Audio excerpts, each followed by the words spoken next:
When I was doing all of these things and they were all causing me tension, I literally could not practice. I had so much tension in my body. If you're like most people, you probably do these 5 things on a daily basis. And if you're not careful with how you do them, they could be causing you tension when you go to practice the piano. So without further ado, let's jump right in.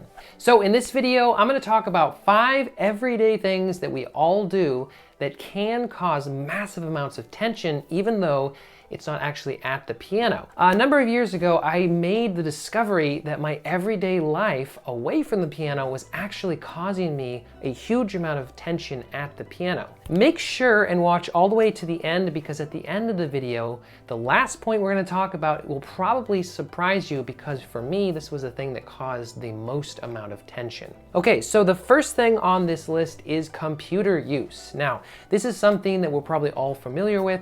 If we sit at the computer for hours and hours a day without moving, it usually makes our neck sore, or makes our wrist hurt, or just makes our shoulders or back feel uncomfortable. So this is something that's not as, unknown of a thing. Now, the things that I do to try to avoid that is I make sure that every hour I make sure and get up and walk around, get a cup of coffee, take the dog for a walk, go for a long walk myself, just to make sure that everything's moving and nothing's stuck in a stiff position. The other thing that I do is I make sure that I'm sitting with good posture, so I'm not slumping my back, I'm not pulling my shoulders up, and I'm not tipping my neck down like this, which of course means that the monitor has to be up at eye level. And this is super, super important. You can see here that I actually completely changed my desk setup just to get a good sort of position with the monitor, and this made a huge difference. It made it go from editing videos, my neck would hurt like crazy the next day, to now I can edit a lot of videos at once and I feel fine. Okay, so number 2 is driving a car. This is something that you may or may not think about as something that can cause a lot of tension. So when I was younger, when I was in college, I used to teach piano in home. So I used to drive to my students' homes. So I was spending a lot of time in the car. And on top of that, I was actually commuting to college. It was about a 25-minute drive, so it wasn't too bad. But the point is I was doing a ton of driving all the time. And I found that there were specifically 2 things that were causing me tons and tons of tension. So then I would get home and then try to practice, and it was just really difficult because my muscles were already so tense. And the first thing is I would grip the steering wheel. So I'm kind of from a smaller town, and so I'm not used to tons of traffic. So when I would drive into the city to go to my college and there was more traffic, it would make me just kind of stressed and tense. And so I'd like grip the steering wheel, kind of like have this death grip on the steering wheel. And that made my arms and my wrists hurt so bad.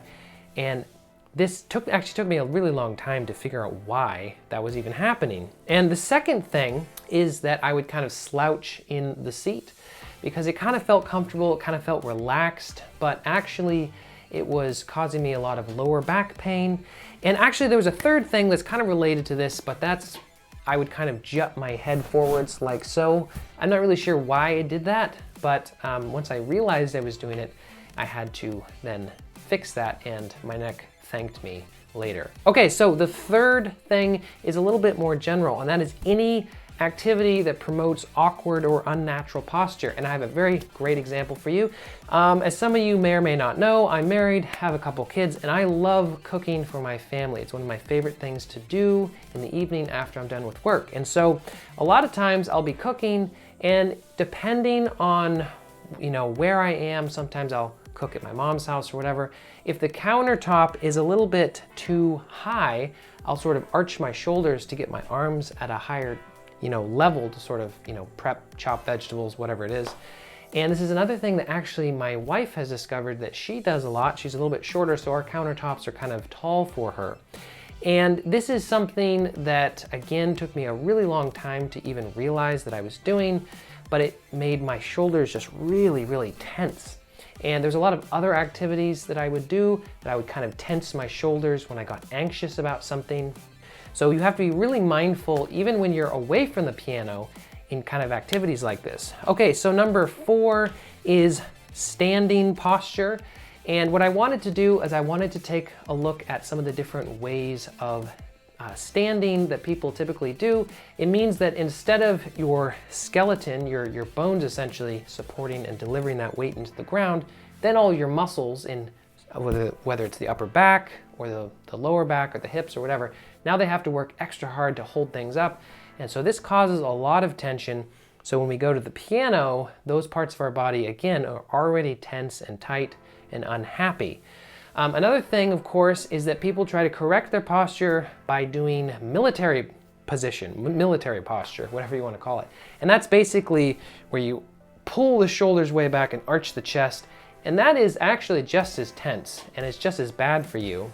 So maybe it's because you've had a teacher or someone who told you to sit up with better posture, and it just sort of made you do the typical sort of military posture, and that's actually just as bad, and a lot of people don't actually know that. So posture is really, really important. Okay, so number 5, which is probably the most surprising, and this is something that took me so long to figure out. After long, hard days, and I'm talking about like 13, 14-hour days, I would get up early, I would study, I would go to school, I would practice, and I would teach, and I would come home and I would just be dead. I would just want to relax.